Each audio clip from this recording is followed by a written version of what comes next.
di antara ragam serat Jangka Jayabaya. Salah satunya bercerita tentang Syekh Subakir dan peranannya dalam membangun peradaban bangsa di tanah Jawa. Konon ada semacam perjanjian antara Sabto Palon sebagai pamomong atau danyang gaib tanah Jawa dengan Syekh Subakir sebagai penyebar agama Islam generasi awal di Jawa ini. Tersebutlah kisah tersebut dalam tulisan lontar kuno yang diperkirakan ditulis oleh Kanjeng Sunan Derajat atau setidak-tidaknya oleh murid atau pengikut beliau. Beliau berhasil menumbali Pulau Jawa yang terkenal angker dan wingit.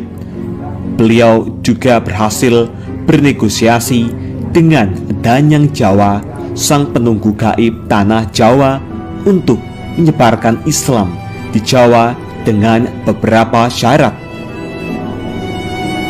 Lantas bagaimana dan syarat apa sajakah yang harus dipenuhi Syekh Subakir tersebut?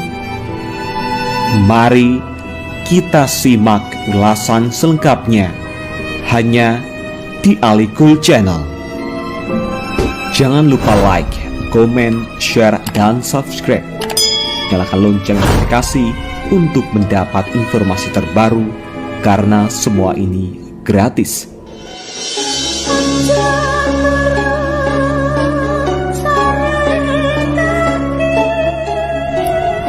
Nama Syekh Subakir sudah tak asing lagi bagi sebagian besar masyarakat Jawa.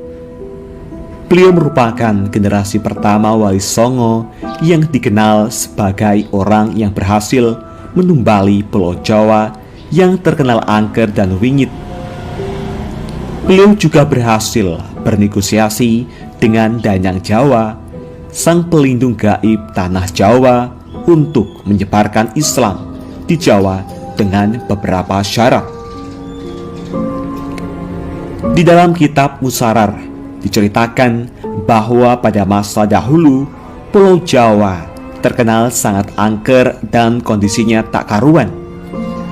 Pengaruh magis di tanah Jawa masih begitu kuat, di mana banyak jin dan setan menghuni setiap sudut tanah Jawa yang saat itu masih berpenduduk hutan belantara. Suatu hari, Sultan Turki saat itu, yaitu Sultan Muhammad I, mendapatkan petunjuk untuk melakukan penyebaran Islam di Pulau Jawa. Maka diutuslah rombongan para alim ulama untuk mendatangi Pulau Jawa guna syiar Islam. Sayangnya, hampir seluruh rombongan tersebut tewas dikarenakan perbuatan para lelembut penduduk tanah Jawa yang tidak mau menerima ajaran Islam.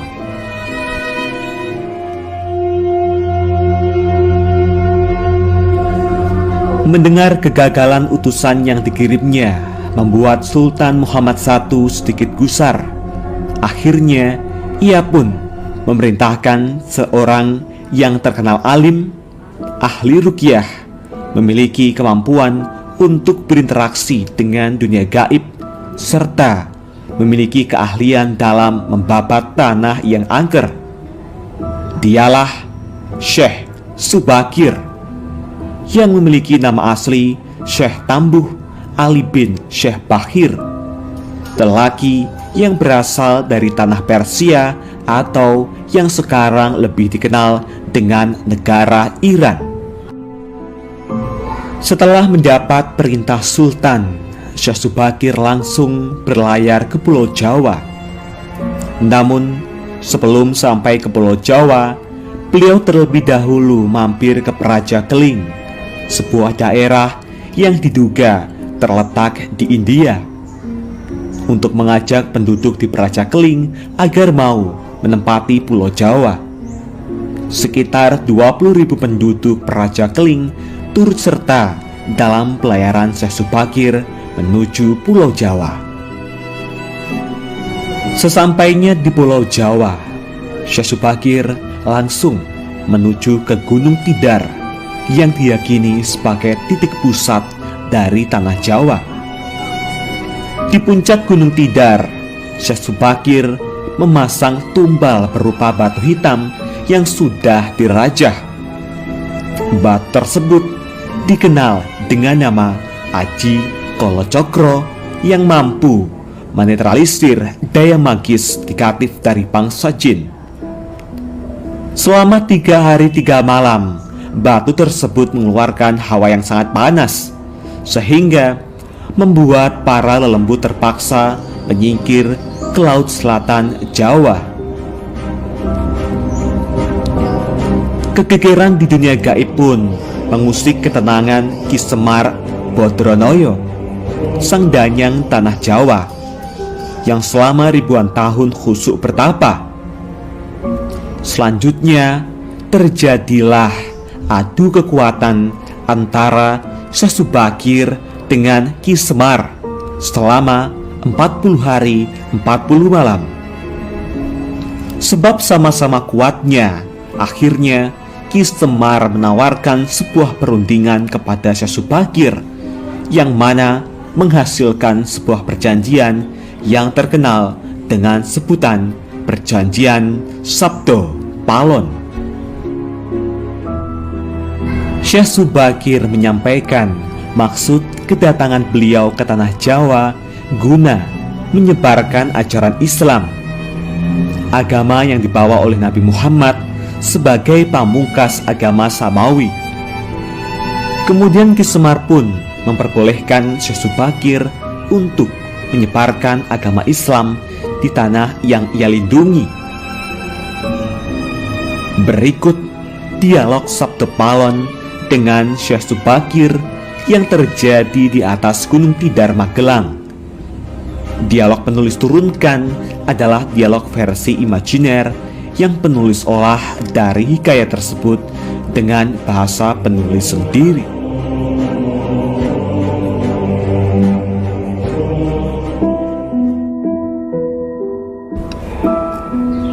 Syekh Subakir. Kisanak, siapakah Kisanak ini? Tolong jelaskan kepada saya. Sabdo Palon. Aku ini Sabdo Palon, pamomong atau pengembala tanah Jawa sejak zaman dahulu kala. Bahkan sejak zaman Kadewatan, para dewa, akulah pamomong para kesatria leluhur. Dulu aku dikenali sebagai Sang Hyang Ismoyo Jati, lalu dikenal sebagai Ki Lurah Semar Bodronoyo, dan sekarang zaman Mojopahit ini namaku dikenal sebagai Sabdo Palon. Syekh Subakir. Oh, berarti Kisanak ini adalah danyang atau penguasa tanah Jawa ini? Perkenalkan Kisanak, namaku adalah Syekh Subakir, berasal dari tanah Syam, Persia. Sabdo Palon. Ada hajat apa gerangan Jigantiko rawuh di tanah Jawa ini? Syekh Subakir. Saya diutus oleh Sultan Muhammad yang bertahta di negeri Istanbul untuk datang ke tanah Jawa ini. Saya tiadalah datang sendiri. Kami datang dengan beberapa kawan yang sama-sama diutus oleh Baginda Sultan. Sabdo Palon. Ceritakanlah selengkapnya Kisanak, supaya aku tahu duduk permasalahannya. Syekh Subakir. Baiklah.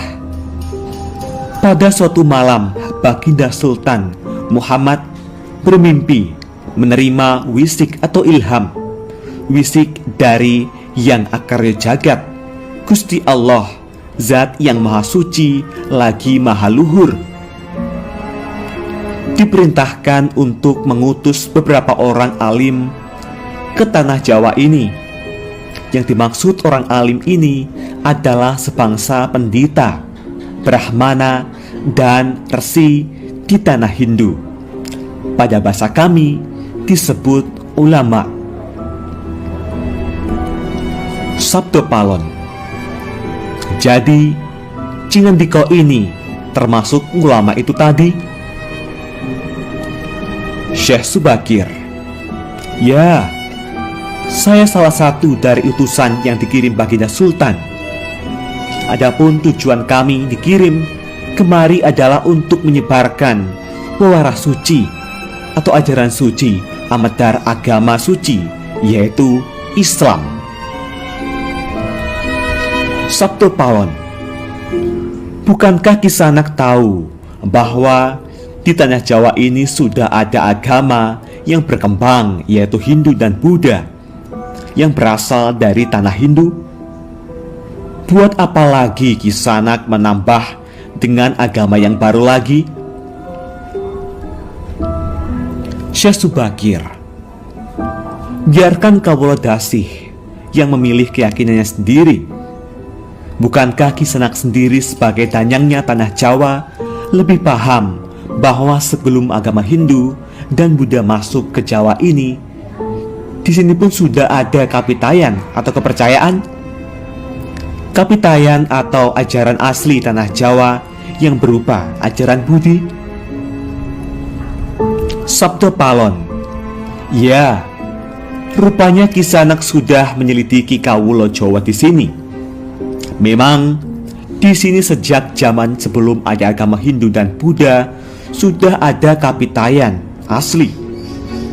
Kapitayan adalah kepercayaan yang hidup dan berkembang pada anak cucu di Nusantara ini. Syekh Subakir. Jika berkenan, tolong ceritakan bagaimana kapitayan yang ada di tanah Jawa ini. Sabdo Palon. Secara ringkas, kepercayaan Jawa begini. Manusia Jawa sejak dari zaman para leluhur dahulu kala meyakini ada Sang Maha Kuasa yang bersifat tan keno kinoyo ngopo. Tidak bisa digambarkan bagaimana keadaannya. Dialah pencipta segala-galanya. Bawono Agung dan Bawono Alit, jagat besar dan jagat kecil, alam semesta dan alam manusia. Wong Jawa diyakini bahwa Dia yang Maha Kuasa ini dekat juga dengan manusia. Dia juga diyakini berperilaku sangat welas asih. Dia juga diyakini meliputi segala sesuatu yang ada. Karena itu, masyarakat Jawa sangat menghormati alam sekelilingnya. Karena bagi mereka semuanya mempunyai sukma. Sukma ini adalah sebagai wakil dari Dia yang Maha Kuasa itu. Jika masyarakat Jawa melakukan pemujaan kepada Sang Pencipta, mereka lapangkan dengan tempat yang suwung. Suwung itu kosong, namun sejatinya bukan kosong, namun berisi Sang Maha Ada. Karena itu, tempat pemujaan orang Jawa disebut Sanggar Pamujan. Di salah satu bagiannya dibuatlah sentong kosong atau tempat atau kamar kosong untuk arah pemujaan. Karena diyakini bahwa di mana ada tempat suwung, di situ ada yang maha berkuasa. Syekh Subakir.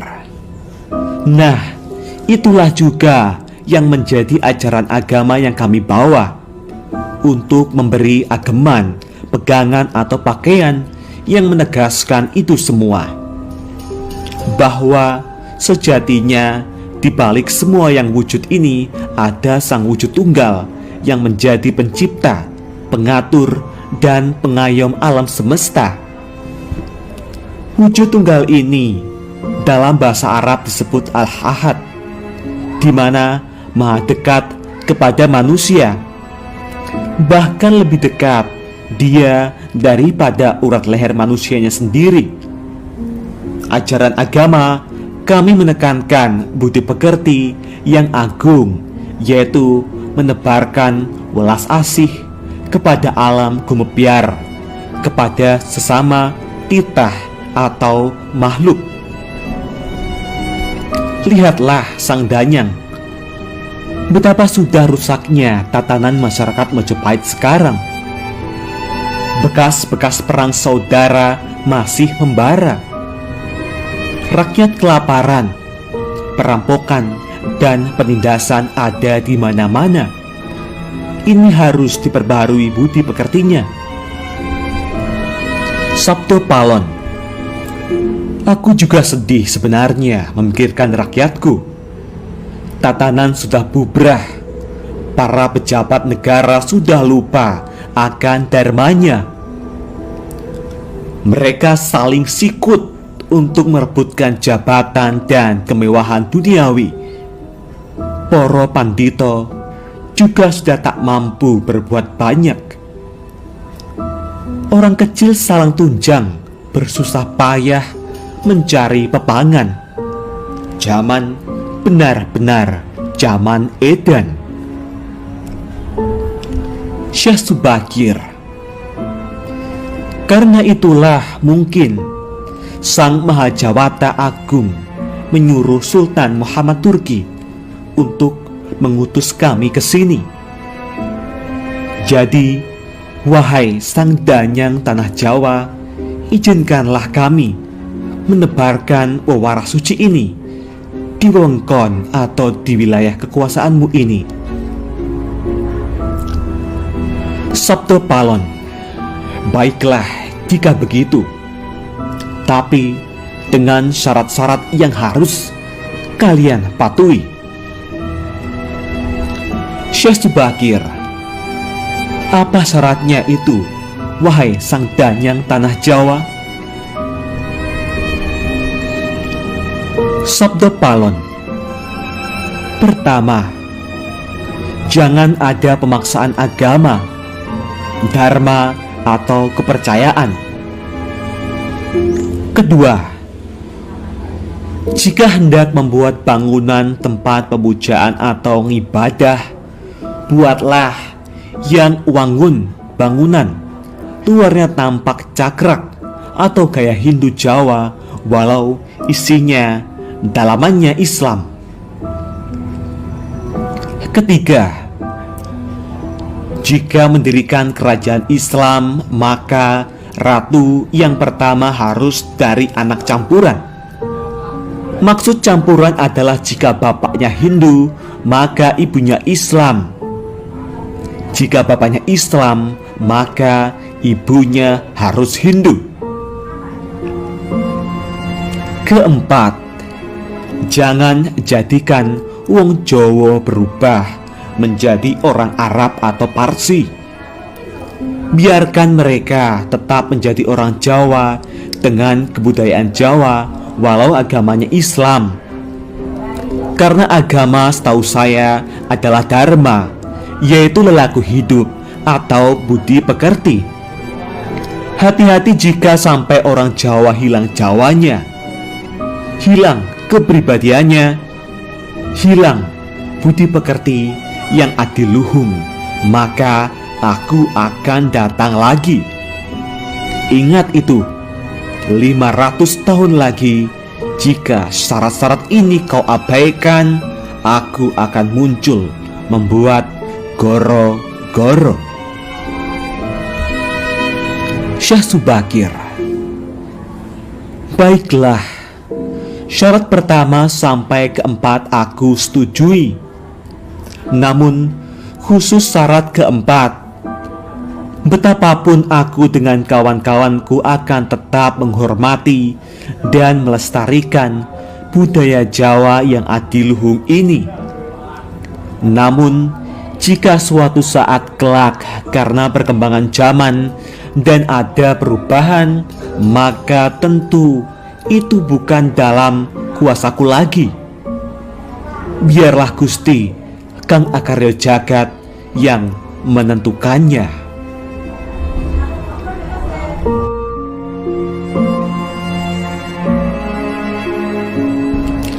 Itulah tadi percakapan antara Sabdo Palon dan Syekh Subakir.